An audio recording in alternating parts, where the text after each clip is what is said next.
ప్రపంచంలో మీరెక్కడున్నా మీ పేరుతో పూజలు హోమాలు నిర్వహించబడును. వేద మందిర్. ఓం గం గణపతయే నమః. స్వర్ణలక్ష్మి నమస్తే అస్తు. పరబ్రహ్మ స్వరూపిణి రాజ్యం దేహి ధనం దేహి సర్వకామాంచ దేహి మే. గణపతి మనందరికీ మంచి బుద్ధిని సిద్ధిని సక్సెస్ని ఇవ్వాలని చెప్పేసి కోరుకుంటూ, స్వర్ణలక్ష్మి అమ్మవారు మన అందరికీ చక్కగా బ్రహ్మ జ్ఞానాన్ని కలిగించాలని, తద్వారా మనం ప్రతిదాన్ని శోభాయమానంగా చూస్తూ ఎప్పుడు మనకి దుఃఖం అనేది లేకుండా ఉండాలని చెప్పేసి, ఎప్పుడు ఆనందభరితంగా ఉండాలని చెప్పేసి అమ్మవారిని కోరుకుంటూ, అమ్మవారిని అలానే మనందరికీ చక్కగా సమృద్ధిగా ధనాన్ని ఇవ్వాలని చెప్పేసి, భాగ్యాన్ని ఇవ్వాలని చెప్పేసి కోరుకుంటూ, అంతేకాకుండా మనందరికీ రాజ్యం ఖచ్చితంగా ఒక అథారిటీ, పవరు, స్టేటస్, ఒక దర్పం అవన్నీ మనకు అమ్మవారు ఇవ్వాలని చెప్పేసి కోరుకుంటూ, వీటితో పాటుగా సర్వకామార్థ సిద్ధి, మన మనసులో అనుకున్న ముఖ్యమైన కోరికలన్నీ చక్కగా నెరవేరాలని చెప్పేసి అమ్మవారిని మనం కోరుకుందాం. సో మనం జులై మంత్ రాశి ఫలాల గురించి మాట్లాడుకుంటున్నాం కాబట్టి, జులై మంత్ చాలా ముఖ్యమైన అనేక రకాలైన విశిష్టతతో కూడుకొని ఉంది. ఇందులో మనం కొన్ని ముఖ్యంగా చర్చించుకుందాం. ఒకటి, ఈ మాసం వచ్చేటప్పటికి ఫస్ట్ 15 days నిజ జ్యేష్ఠ మాసంతో ఉంటుంది, తర్వాత ఆషాఢ మాసంతో ఉంటుంది. ఈ జ్యేష్ఠ మాసంలో చాలా వరకు పెళ్ళిళ్ళు, ముఖ్యమైన కార్యక్రమాలు ఉన్నాయి. వీటితో పాటుగా ఎప్పుడైతే ఆషాఢ మాసం స్టార్ట్ అవుతుందో ఇందులో చాలా చాలా ముఖ్యమైన పనులు అయితే ఖచ్చితంగా ఉన్నాయండి. ఒకటి మనం చూసుకుంటే గురుమూఢమి స్టార్ట్ అవుతుంది. ఎప్పుడైతే గురుమూఢం స్టార్ట్ అవుతుందో, ఈ గురుమూఢమి మనకి జూలై 15 నుంచి ఆగస్టు 13 వరకు ఉంది. ఈ డేట్స్లో మనకి వివాహాలు కానివ్వండి, గృహ ప్రవేశాలు లాంటివి శుభకార్యాలు ఎక్కువగా చేయరు. అది ఒకసారి గమనించవలసిందిగా కోరుతున్నాను. వీటితో పాటుగా మనకి ఇంకొక ముఖ్యమైనది ఏమవుతుందంటే, మనకి దక్షిణాయనం స్టార్ట్ అవుతుంది 17వ తారీఖు నుంచి. అక్కడ నుంచి ఇప్పటిదాకా ఉన్న ఉత్తరాయణం కంప్లీట్ అయిపోయి దక్షిణాయనం స్టార్ట్ అవుతుందని గమనించాలి. తర్వాత 25వ తారీఖున మనకి తొలి ఏకాదశి స్టార్ట్ అవుతుంది. దానికి ముందుగా చాతుర్మాస వ్రతం అని చెప్పేసి 4 మాసాలు ముఖ్యమైన మాసాలుగా చాతుర్మాస వ్రతం కూడా ఇందులోనే స్టార్ట్ అవుతుంది. ఇంకొకటి లాస్ట్ అండ్ ఫోర్మోస్ట్ ఇంపార్టెంట్, ఈ 14వ తారీఖు నుంచి 22వ తారీఖు వరకు మనకి చైత్ర మనకి ఆషాఢ నవరాత్రులు అని చెప్తారు. వీటిని ఏమంటారు? గుప్త నవరాత్రులు అంటారు, లేకుంటే వారాహి నవరాత్రులు అని చెప్పేసి చేస్తూ ఉంటారు. ఈ నవరాత్రులు కూడా ఎంతో విశిష్టత కలిగి ఉంది. పర్సనల్గా ఈ 9 రోజులు నేను కూడా చక్కగా సింపుల్గా చేస్తాను, పెద్ద పెద్ద హడావుడిగా చేయకుండా.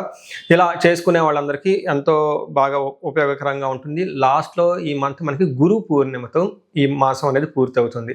ఇన్ని రకాల విశిష్టత కలిగిన ఈ మాసంలో జ్యోతిష శాస్త్రం ప్రకారంగా కూడాను 3 ముఖ్యమైన గ్రహాలు మారుతూ ఉన్నాయన్నమాట.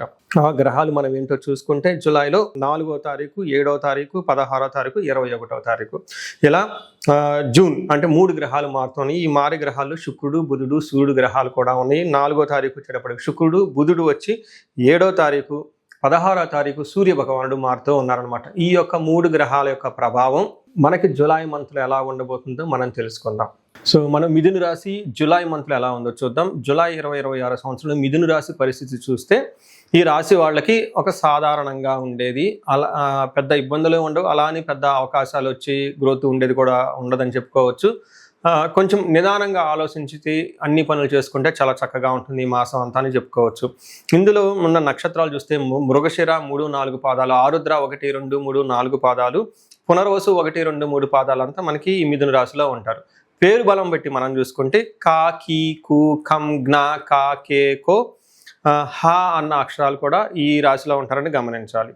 మనం ముందుగా చెప్పుకున్న విధంగా గ్రహాలు ఏవైతే మారుతున్నాయో, ఈ గ్రహాల ద్వారా మనకి లఘు గోచారము, సూక్ష్మ గోచారం యొక్క కాన్సెప్ట్ ప్రకారం చూస్తే, చిన్న చిన్న మాటల్లో సంస్కృతంలో హోల్ మంత్ ఎలా ఉందో మనం చెప్పుకోవచ్చు. దాని ప్రకారం ఏంటంటే, ధనం వ్యాధ్యార్థి అర్ధక్షయం విభూధిం అని చెప్తారు. అంటే ధనం వచ్చే అవకాశం ఎక్కువగా ఉంటుంది, ధనం కోల్పోయే అవకాశం కూడా ఉంటుంది. అలానే వ్యాధ్యార్థి లైట్గా హెల్త్ కాంప్లికేషన్స్ ఉండే అవకాశం ఎక్కువగా ఉంటుంది. అర్ధక్షయం ధనాన్ని కోల్పోతూ ఉంటారు. విభూతి ఆల్రౌండ్ ప్రాస్పరిటీ ఉంటుంది. అంటే కొంచెం ఎక్కువగా కొంచెం అటు ఇటు ఉన్నా కానీ ఓవరాల్గా తటస్థంగా న్యూట్రల్గా ఉండే మాసం అని మీరు చెప్పుకోవచ్చు. మనకి ఒక్కొక్క గ్రహము ఇండివిజువల్గా ఎలాంటి రిజల్ట్ ఇస్తుంది, దాని యొక్క ప్రభావం ఏంటో మనం చూద్దాం. సూర్యుడు 2వ స్థానంలో ఉండటంతో ఇది అంత అనుకూలమైన పొజిషన్ కాదు అని గమనించాలి. మనకి సంస్కృతంలో జ్యోతిష శాస్త్రాల్లో ఏ ప్రకారం రాసి ఉన్నారంటే, హీనత్వం దుష్ట సంసర్గో మనస్తాప శిరోవెద నిష్ఫలం కృషి వాణిజ్యం విత్తరాశి గతో రవి అని చెప్తారు. అంటే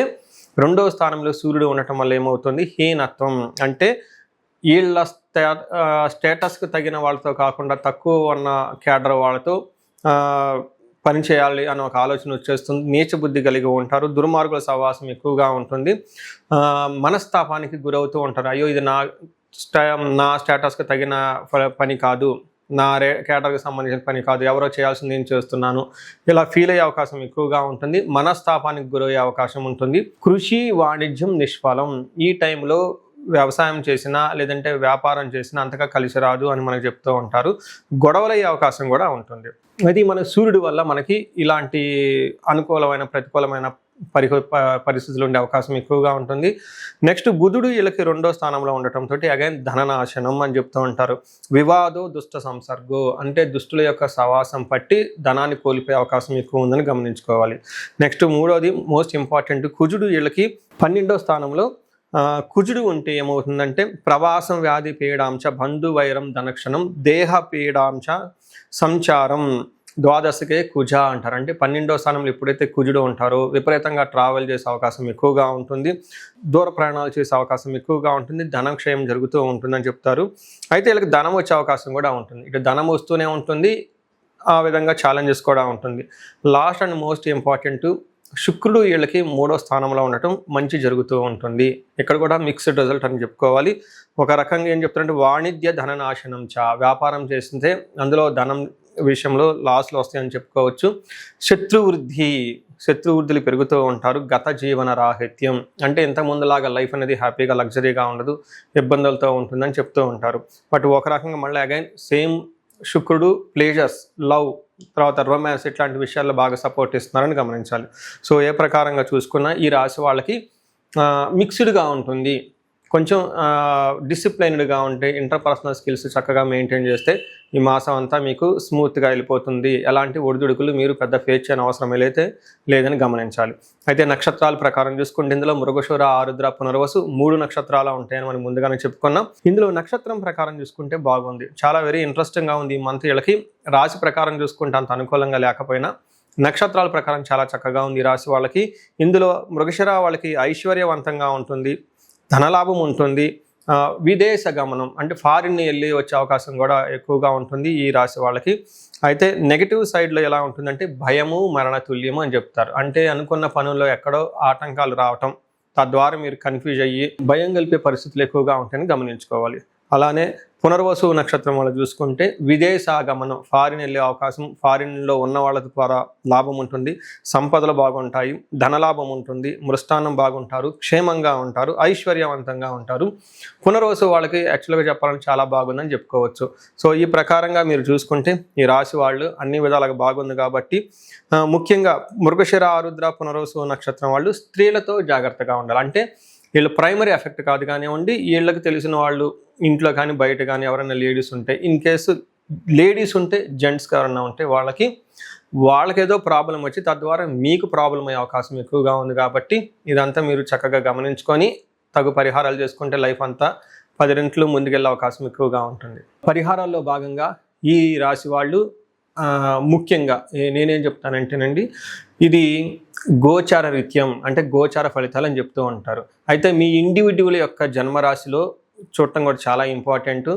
ఈ గోచార రీత్యాలతో పాటు మీకు ఇండివిడ్యువల్గా ఉన్న దశాభుక్తి ఏంటి, ఏమైనా శాపాలు ఉన్నాయి, ఏమైనా గ్రహ దోషాలు ఉన్నాయో జ్యోతిష శాస్త్రంలో ప్రకారం అనాలిసిస్ చేసుకోవడం చాలా ఇంపార్టెంట్. ముఖ్యంగా ఎవరికైతే ఏజ్ 40 years +or-5 years ఉంటుంది, అంటే 35 to 45 years ఏజ్ ఉండి మధ్యలో మీకు ఎక్కడైనా కనుక కెరీర్లో గ్యాప్ వచ్చినా, లేదంటే అనుకున్న పనులు కాకపోతున్నా, మధ్యలో స్టాగ్నేటెడ్గా అనిపించినా, లేదంటే ఏదైనా ఒక గందరగోళమైన పరిస్థితి, కయోటిక్ పరిస్థితుల్లో మీరు ఇన్వాల్వ్ అయ్యారు, తెలవకుండా అవుట్ ఆఫ్ యువర్ కంట్రోల్ వెళ్తూ ఉంది అనుకుంటే ఖచ్చితంగా మీ జన్మ జాతకం చూపించుకోవడం చాలా చాలా ఇంపార్టెంట్. ఎందుకు అంటే మనకు మోడర్న్ సైకాలజీలో, మోడర్న్ సైన్స్లో ఇది మిడ్ లైఫ్ క్రైసిస్ అంటారు. కానీ జ్యోతిష శాస్త్రం దీనికి చాలా విధాలైన పరిష్కారాలను చూపిస్తుంది. ఈ టైంలో 2 ముఖ్యమైన విషయాలు జరుగుతూ ఉంటుంది. అలా మీ గ్రోత్ కనుక ఆగిపోయి ఉంటే, ఫస్ట్ మీకేమైనా శాపాలు ఉన్నాయా, ఆ శాపాలు ఈ టైంలో యాక్టివేట్ అయ్యా అని చూసుకోవాలి. రెండోది ఈ టైంలో మీకు నడుస్తున్న దశాభుక్తుల యొక్క గ్రహాల యొక్క ఏమైనా దోషాలు ఉన్నాయా, ఈ 2 కారణాలు ఏంటో తెలుసుకొని వాటికి సంబంధించిన విశ్లేషణ చేసుకొని చక్కటి పరిష్కారాలు చేసుకొని పరిహారాలు చేసుకుంటే లైఫ్ 10 అంతలు ముందుకెళ్ళే అవకాశం ఎక్కువగా ఉంటుంది.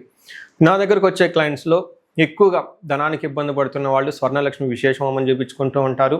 శత్రు బాధలు విపరీతంగా ఉన్నవాళ్ళు మనకు వచ్చేటప్పుడు చండీ హోమం చేయించుకుంటూ ఉంటారు. వీటితో పాటుగా ఎవరికైనా హెల్త్ బాగలేకపోతుంటే ఆయుష్ సూక్త్యం, మహామృత్యుంజయ హోమం చేయించుకుంటూ ఉంటారు. భార్యాభర్తల కోసం అన్యోన్య దాంపత్య పాశుపత అభిషేకము లేదా విశ్వావసు గంధర్వరాజ హోమము ఇవన్నీ చక్కగా చేయించుకుంటూ ఉంటారు. ఎలాంటి పరిస్థితులు మీకున్నా, ఎలాంటి సమస్యలు మీకున్నా, లేదంటే ఎలాంటి క్లారిఫికేషన్ మీకు కావాలనుకున్నా కానీ, ఫ్యూచర్ గురించి ప్లాన్స్లో కన్ఫ్యూజన్ ఉన్నా కానీ ఒక్కసారి మీ జన్మ జాతకం చూపించుకొని ఆ జాతకంలో ఏ ప్రకారంగా ఉందని తెలుసుకొని చక్కటి పరిష్కారాలు చేసుకుంటే లైఫ్ అనేది 10 రెట్లు ముందుకెళ్ళే అవకాశం ఉంటుంది. మీ అందరికి అష్టైశ్వర్యాలు కలగాలని, భోగభాగ్యాలు కలగాలని చెప్పేసి నేను కోరుకుంటున్నాను. నమస్తే.